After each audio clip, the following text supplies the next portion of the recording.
Hello, all you scaredy cats and kittens, and welcome to the Two Scaredy Cats podcast, where we talk about all things strange, unusual, and paranormal. We're your hostess with the mostest.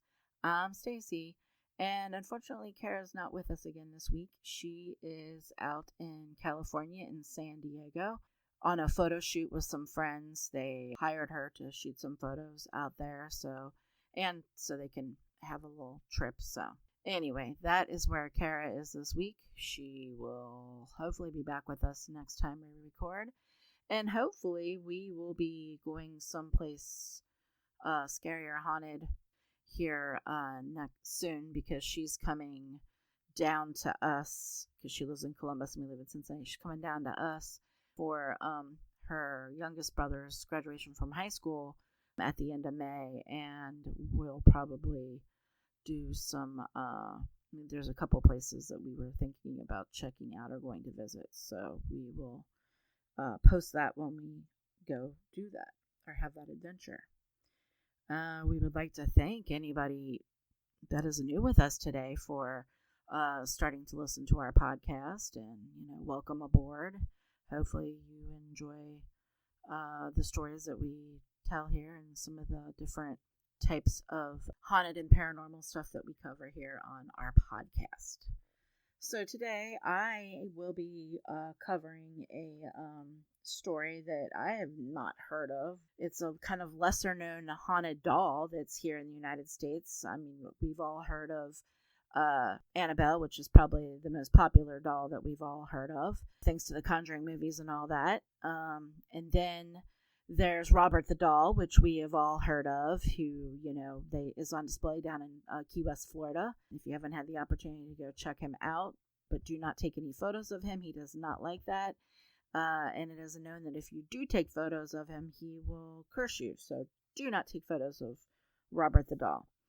And then there's also the doll in Zach Bagans' Paranormal Museum, which we actually got to go see 2 years ago. Yeah, gosh, it'll be 2 years in November. 2 years ago, when we went to Las Vegas, Kara and I got to go to his museum and tour it. It was really neat. I highly recommend, if you are in Las Vegas area, if you have time, to go check out his place. It wasn't as cheesy or as bad as I thought it would be. It was actually kind of cool and informative, and he had a lot of stuff there. But anyway, he has a whole collection of haunted dolls, and one of the dolls that he had in his possession was a doll, and I'm trying to remember what her name was. But anyway, she got sent to him by the owner because they didn't want her in their home anymore, because she is usually up to no good and all that. And when I remember it, I will let you all know. But today we are covering a lesser known haunted doll by the name of Joliet, which lives in Illinois, actually. Like I said, it's a doll that I have never heard of before, and I thought might be interesting to cover. So there's this doll in Illinois, and she's locked away in a small cedar chest hidden from the world, and there's a good reason for this. Her porcelain face is cracked, her eyes glassy and lifeless, or so they seem. Her name is Joliet. Now, and she carries the weight of a curse that's haunted 4 generations of women. Every mother who's inherited Joliet has been blessed and cursed with 2 children, a daughter who lives and a son who dies, without fail, and by the 3rd night after birth. 4 sons, 4 tiny graves, and 4 spirits believed to be trapped within Jolene's haunted chest. So, as I was saying, Jolene has been in this one family's possession, and we don't know the name of the family. They've kept it very hidden because they don't want a lot of attention brought to them for over a century, and is passed down from mother to daughter. The doll's dark reputation is tied to an unsettling curse that affects the family's children. I'm going to tell you about some creepy facts about this doll called Joliet. So, the first fact that I have about her is that this doll can only be passed on to daughters. So each woman in the family gives birth to 2 children, a boy and a girl. Within 3 days of birth, the son always dies mysteriously, and this pattern has happened for 4 generations. Now, the curse will only continue if the doll is passed from mother to daughter. So it can't go from like mother to son or whatever. It has to go from mother to daughter. Now, the family believes that the souls of 3 of the deceased infant boys have been trapped inside of Jolene and are unable to move on. And that's why they keep the doll in their family, is because they don't want to lose the souls of their trapped children that are inside of this doll. So another fact about that, besides, the souls of these deceased children being trapped in there, is we also have disembodied crying that happens at night. So at night, the doll will allegedly have unexplained crying and wailing. And it's said that it doesn't sound like just one child crying and wailing. It's said that it sounds like it's a multitude of children crying and wailing. The sounds are said to happen even when no one is near the doll. So the doll will automatically do it all on its own. Nobody has to be near it.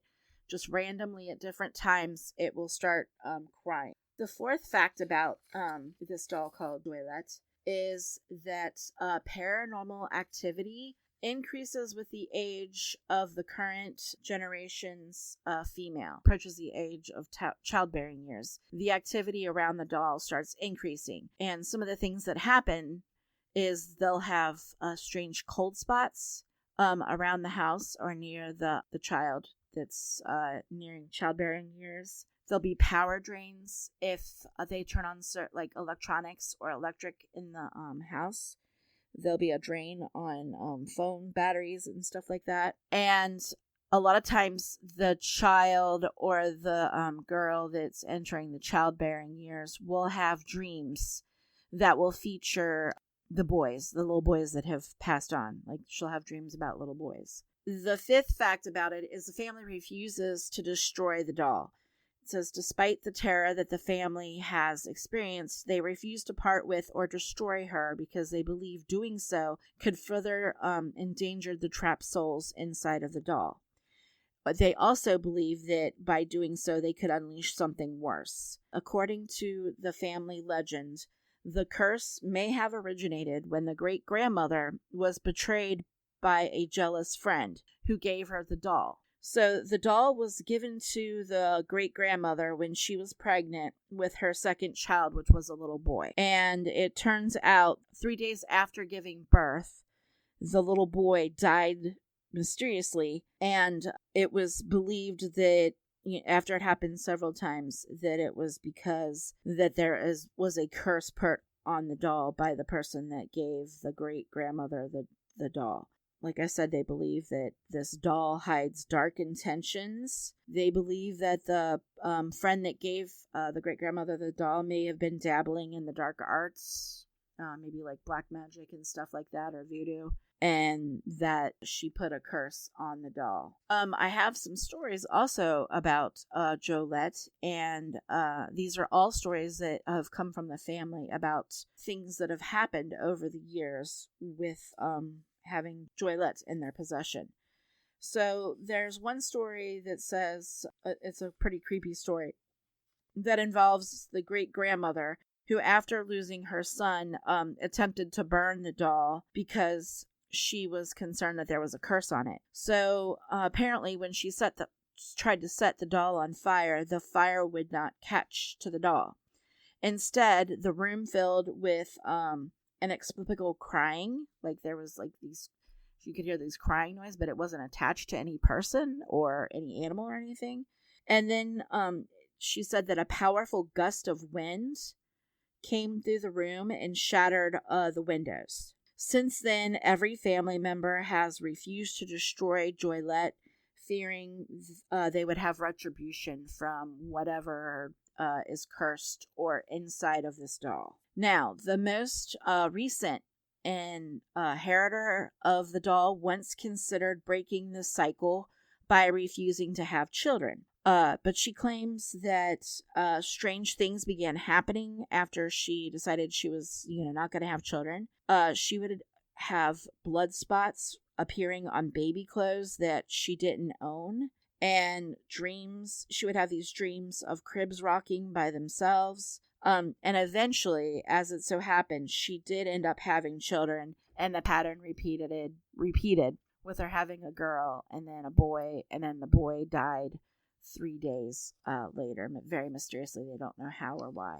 Some other stories that the family has shared over the years is that they experience like dream visitations. Some family members have claimed that the deceased boys will appear to them in their dreams, asking for them not to be forgotten and referencing to the lady who keeps us, which they believe they're talking about the doll Joliet. Another story from the family, one family member recounted a story of waking in the middle of the night to hear soft cooing sounds like a baby would make.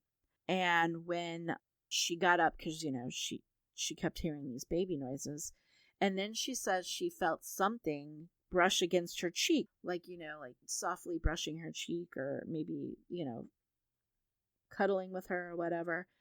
And when she did that, she found that the doll was on her bed, even though the doll had been locked up in a trunk. Because that's where they keep the doll. They keep it inside a cedar trunk with a lock on it. But the doll had somehow gotten out, and she said that she felt like, a hand was brushing on her cheek when she woke up in the middle of the night. The family has had a medium come to the house or to visit with Joliet to find out, what's going on, or, maybe find out what all is attached to her. And when they had the medium come, the medium felt that Joliet was a container for loss, which basically means that she's a spiritual vessel that was holding residual energy from generations of grief, which makes sense because there have been, we're 4 generations in deep on this curse, and the family having possession of this doll, and 4 children have died under mysterious circumstances. The medium also said that the doll was clogged with sorrow and was both a beacon and a trap for spirits. So she felt that the doll was a beacon for spirits to come to it. But she also felt like it was a trap that, once it welcomed the spirits, then it would trap them in her body and they couldn't get out and go to wherever they were going to go, whether they were, going to heaven or wherever, or, whatever afterlife they had for them, they were going to have. So there's been a lot of speculation over the years in the paranormal community about what exactly is going on and what is Joliet exactly. Is she a doll? Is she just this cursed item? Or is she something else? And here there are 3 things that people speculate is going on with her or what she might be. So the first thing that people think might be going on is they think that she might be a cursed object, which is what the family obviously thinks. Paranormal researchers speculate that the doll was either cursed intentionally, and that's what the great-grandmother had said. She felt like the doll was given to her by a friend, and the friend, turned around and ended up cursing the doll. And she believes that it became a vessel of grief so powerful that it manifested supernatural energy. And that's why all these creepy things happen around the doll. Like, people have said over the years that sometimes if something bad happens to somebody in the family and the doll's like with that person in their home or whatever, they'll hear a giggle when something bad happens, like a little child giggling. They've also said that a lot of times animals that the different family members have owned over the years, when they have possession of the doll, because, it's their turn to, I guess, take possession of the doll, they say that their animals, any animals that any of them own, do not like the doll and will not be in the same room with the doll. Another speculation about what Joliet is they say that it could be a doobadook or a spirit attachment. Some think the doll is housing a dipik, which is a malicious spirit from the Jewish folklore, or that each lost soul has become residually attached to the doll and they're unable to move on. So, they're just permanently attached to this doll, and that's, where they live and all that. The last speculation about what Joliet is or what she contains is they believe that these souls of these deceased children have psychically imprinted on the doll, and they think that the emotional trauma of repeated infant death has left an echoing psychic imprint, causing the doll to replay those losses. And they believe that's why, you'll hear the doll crying and screaming sometimes because of that imprinting from, all of the trauma of the infant deaths that have occurred in this family. So that is some of the crazy stuff that's been going on with this doll called Joliet.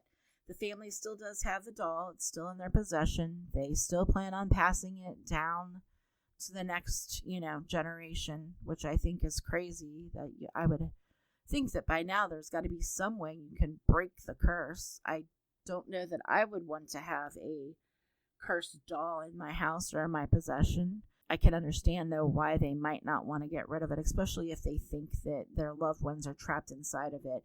But I would try and find somebody, maybe like a shaman or, a spiritual guide or healer, or maybe even a witch, to help them maybe separate the spirits from the doll. I mean, I don't know. I feel like there's something else that can be done. But yeah, that is the story of Joliet the doll. Like I said, I've never heard of her before. And it's crazy to think that it's been going on. I think that I read that it started in 1945 when the great-grandmother got the doll originally from her friend. And that's pretty shitty that her friend, was mean to her and gave her this cursed doll all because she was jealous. And they don't know why she was jealous. They don't know if it's because she was having children and maybe the other lady, couldn't or something. I don't know. We don't know. It's all speculation. They don't know what drove her to do this to her friend, her supposed friend. It's all up in the air. But if it was you, would you keep this cursed doll in your house or keep it in your family? Or would you try to figure out what's going on and break the curse? I think I would really want to break the curse. I don't know that I'd want to have this curse just continuing on. Let's see, what else is going on? Oh, yes, I don't know if people heard. Today is Thursday. Tomorrow this will be being released, but by tomorrow, by the time you hear this podcast, there was a new pope chosen. Happened quite quickly, I feel. I was expecting it to take a couple more days, but, they've only met three times. Yes. Because they basically what happens is the cardinals get all together in their special meeting place in the 16th chapel, and they vote twice a day, 2 times in the morning and 2 times in the afternoon, to vote for who they want the next pope to be. And it has to be, a pretty close to a unanimous decision. It has to be pretty much that, all of them are in agreement on it. So apparently today, it was around noon because I was eating lunch with some friends. It came across that there was white smoke coming out of the Vatican, which meant that we had Pope, and the new Pope is from here in America, which is crazy to me. I didn't think we had a shot. I thought for sure it would come from somewhere in Europe. So that's pretty cool that the first time ever in the history of choosing a Pope that they came from America. So, that's pretty cool. And he's from the East, from the Midwest, kind of. So that's neat. I don't really think there's anything else going on. Like I said, Kara should be back with me in a couple weeks. And actually we'll probably hopefully be going on a haunted tour. I'm hoping that we will be anyway. We're trying to, hopefully the weather will cooperate while she's here and we can go do that. But that's all I have for everybody today. Be careful. Watch out for those haunted dolls. If somebody gives you an item and you think it might be haunted, it might be a good idea to make sure it's not. Well, that's all I have for you guys today. Talking about haunted dolls. Remember, like I said, there's a lot of haunted dolls out there. Just be careful, because sometimes you don't know what you're getting into when you get haunted dolls. Some of them are fine, some of them are not. Just make sure that if you do get one, that you don't get one that is cursed or anything like that. Be safe and be careful. Tune in 2 weeks for another exciting episode of the Two Scaredy Cats podcast. And remember, you can find us anywhere you listen to your podcast, on Spotify, Apple Music, any of those places. And be sure to leave a review on Apple Podcast and on Spotify. It really helps our show get discovered. So remember, to all our scaredy cats and kittens out there, curiosity didn't kill these two scaredy cats.